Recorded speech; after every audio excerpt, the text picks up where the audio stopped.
I'm afraid that Uncle Marvin will be wearing concrete shoes pretty soon, at least according to Stefano. Unique's got a teeny weeny problem with Phil Russo. He wants to look strong on the streets, and Russo wants his money.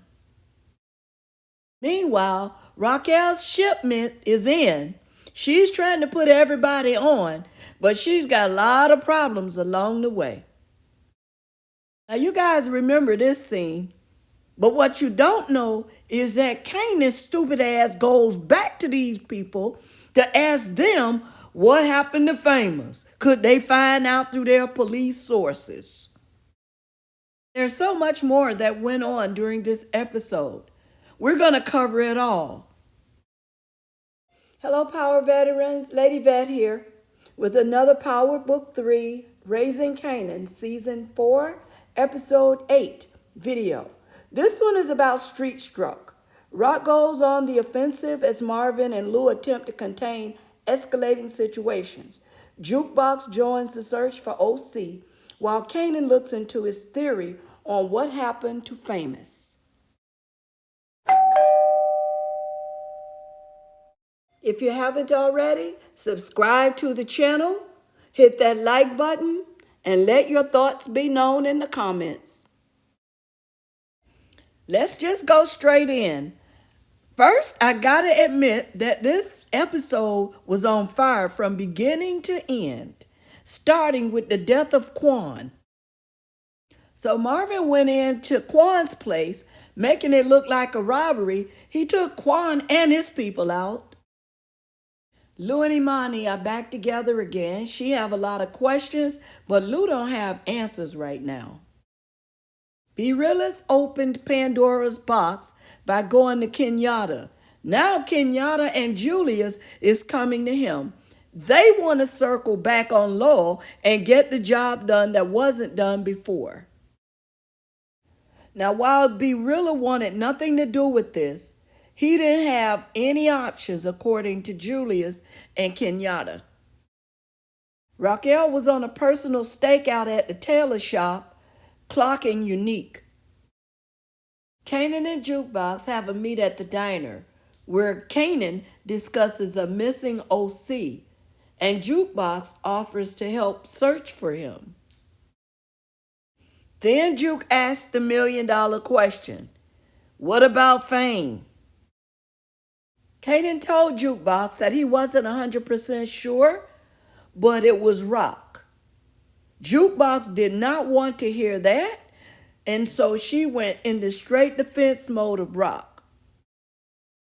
Knowing that this would be a hard pill for Jukebox to swallow, Kanan went all in on Rock's past, what she had done to D-Wiz and whoever, whenever she wanted to.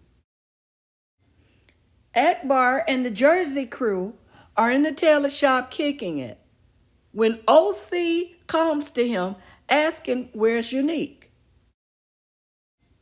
Clearly Ocee was shook, but Akbar didn't care. He let Ocee know that Unique will be there when he gets there. And so Ocee propped himself up on a chair to wait for Unique.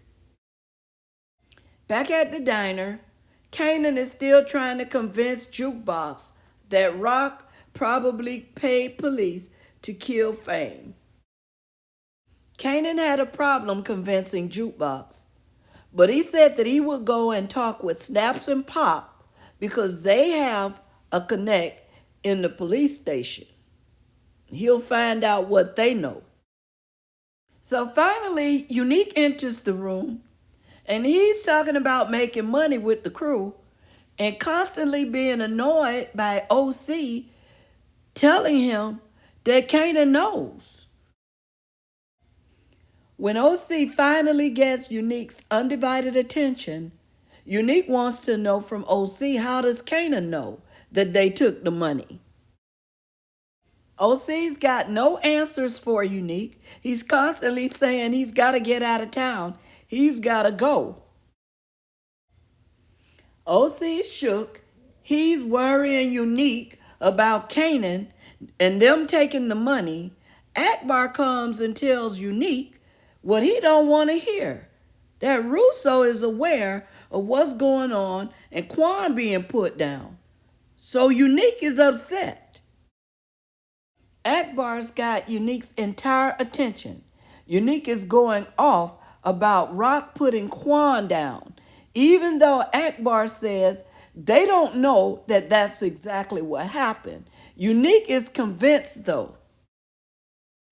In the midst of everything that Unique's got going on, only thing he can hear is Ocee saying, I gotta go, Unique. Unique turned to Ocee and shot him a few times. Now Ocee is gone. Be Real is in the booth, but he's messing up so bad, Lou calls him out.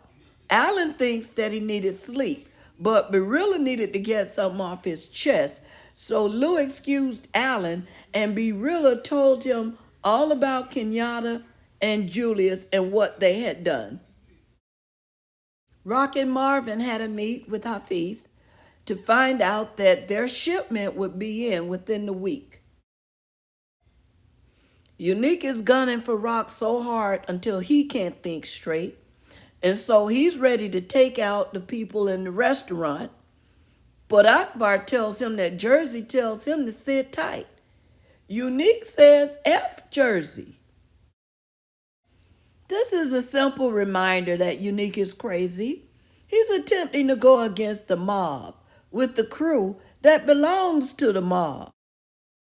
And so while Unique is trying to tell Akbar that he needs to talk to Russo and let him know what the score is on the streets, in walks Garcia wanting to know what's the score on the streets. Garcia tells Unique that he's not dead after all, but he's there to talk to him about his brother. Unique tells Garcia that he don't know anything about his brother. Garcia said he'll talk and Unique will listen. So Unique asked Akbar if it was clean in the back area where he had just put down Ocee.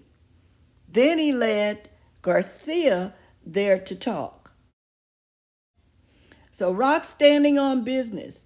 She's headed over to David to make sure he's aware of what's what.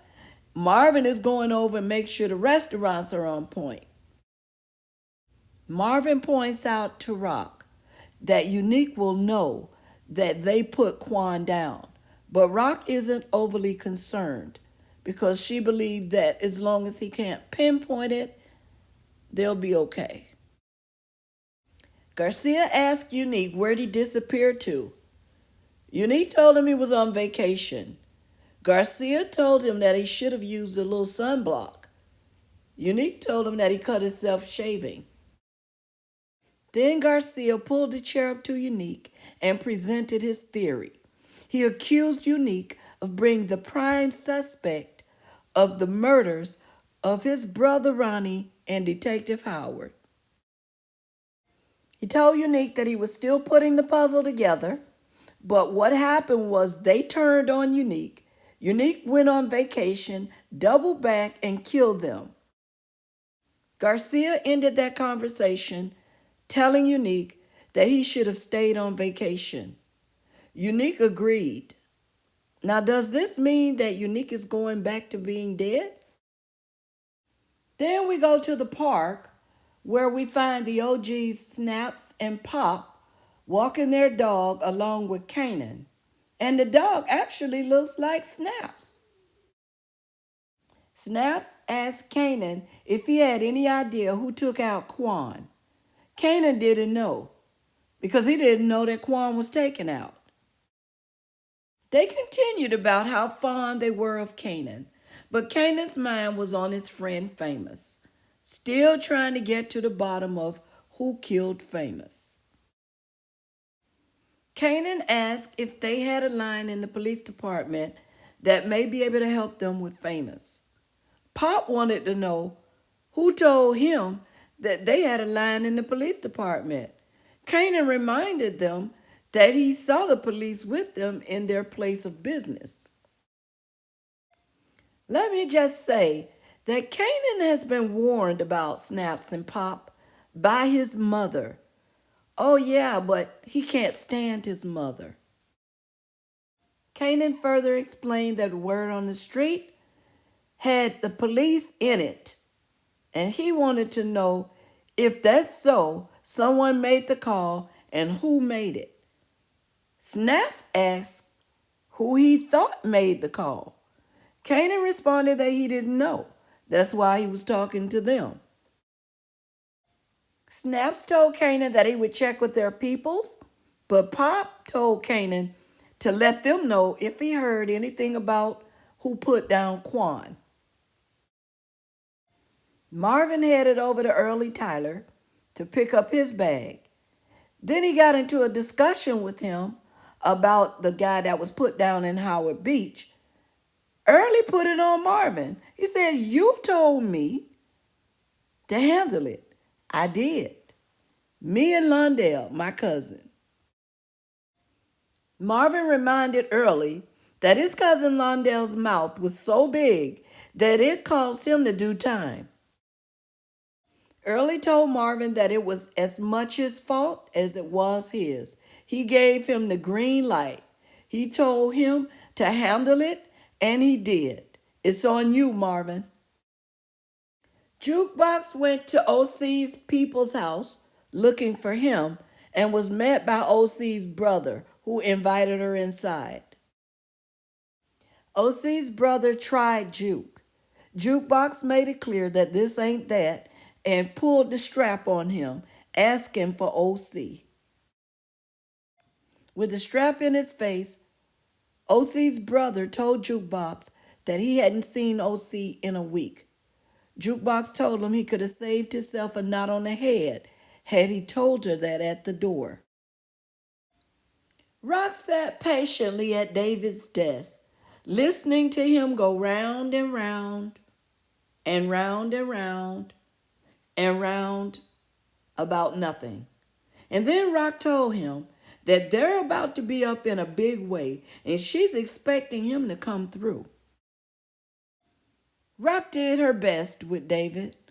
She told David that she noticed missing employees.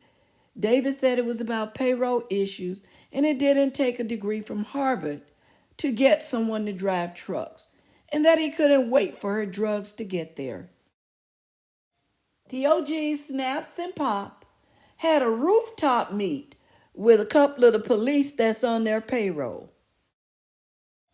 The conversation that Snaps and Pop had with the police proved that they had Famous put down.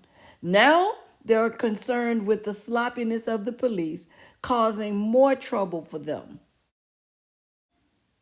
As the conversation continued, Snaps reminded them of an associate that was inquiring.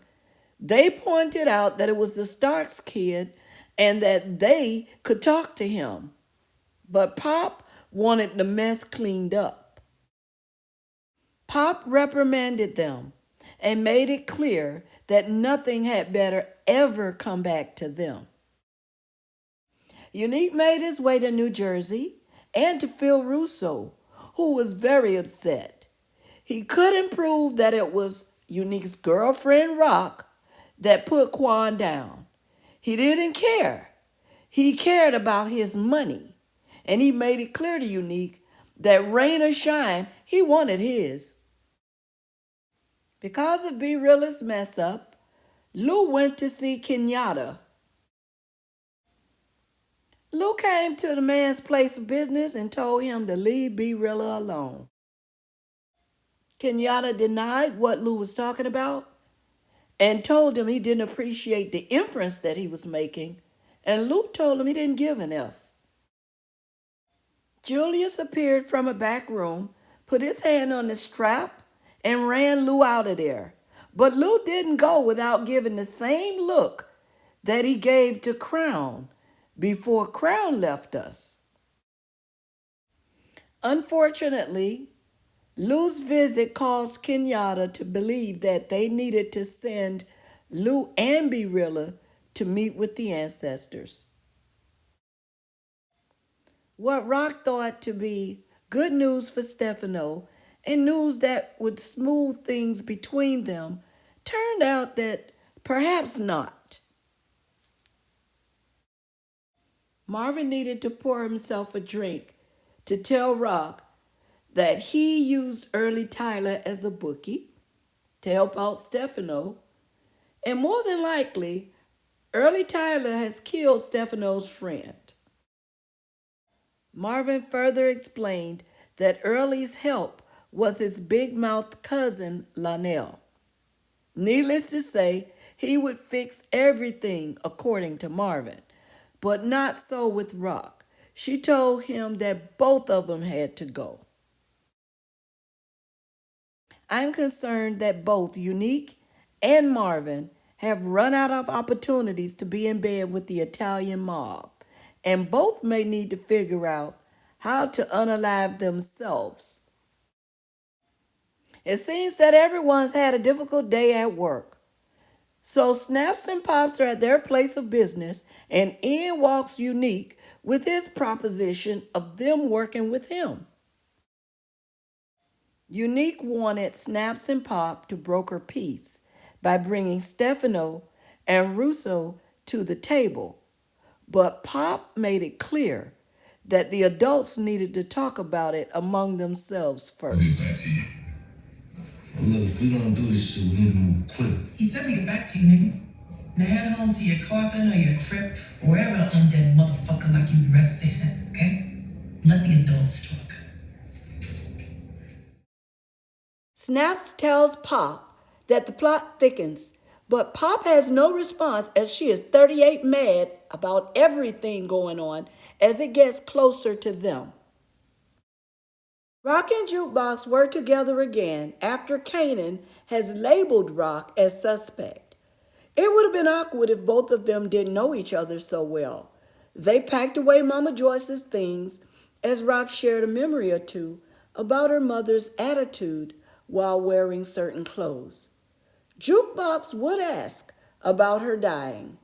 Rock would say she was sick, she got tired, and she let go. Then Rock would ask about news of Famous and what's Kanan talking about. Juke would say nothing, and Kanan's talking about nothing. They both lied. This is the beginning of a shift in their relationship. And the lies continued on to the table that Marvin and Stefano shared. Stefano asked Marvin if he knew who put Quan down. Marvin didn't know anything. He started talking about what he heard. Stefano and Marvin's relationship is changing also. Stefano told Marvin that Rock let her feelings for Unique cloud her judgment, of which Marvin denied. Marvin told Stefano that the product is about to land and that they will be back in business real soon. Marvin was enthusiastic about the future of their business, but Stefano not so much. His mind was on cleaning up their backyard, the second coming of Unique, and the cocksucker Phil Russo. Just as Marvin got ready to eat, Stefano asked if he heard anything about his friend who got fished out of the East River. Marvin didn't hear anything, but claimed that it was white people work.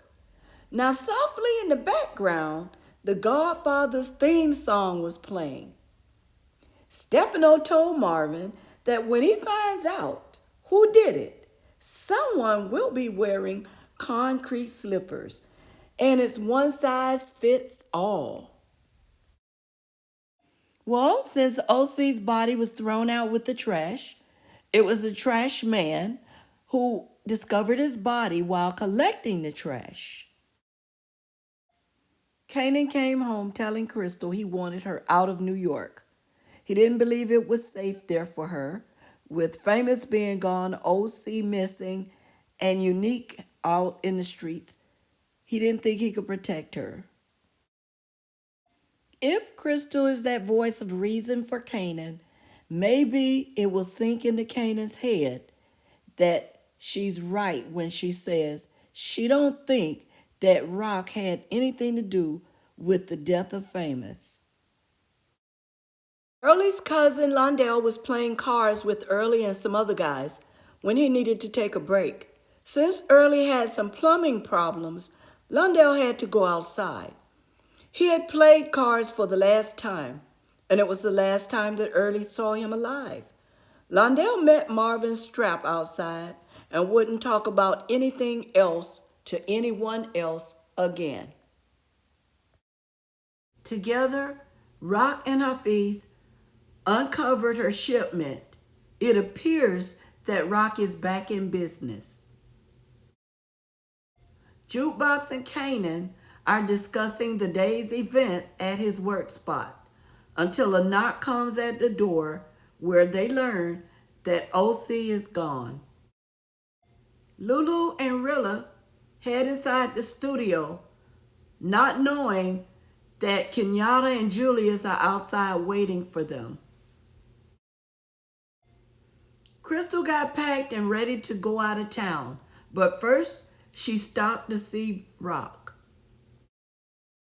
Jukebox stopped off at the pizza parlor to have a slice, but she was met with Detective Garcia and his questions.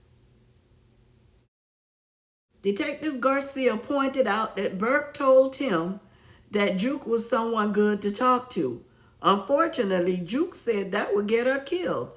She left that pizza and got out of there, leaving him standing. Rock once told Crystal to look out for Kanan. Well, Crystal's now telling Rock the same thing. She's also letting Rock know that Kanan may do something foolish, but she never told Rock that Kanan believes that Rock killed Famous. Kanan and the guys went to Ocee's mom's place to pay their respects. They talked about the streets not knowing who killed Ocee. They heard that he was found in the trash, but heads aren't talking about anything else. Lou Thomas is back, as he told B. Rilla that he's never been soft. And at the end of the day, in the end of the episode, as Kenyatta and Julius waited outside to take out Lou and B. Rilla, Lou took them out. Will baby brother Lou save the Thomas family? Will Lou save Marvin? I don't know. But what I do know is this was an excellent episode. Leave your comments. I'll see you in the next video. I'm out.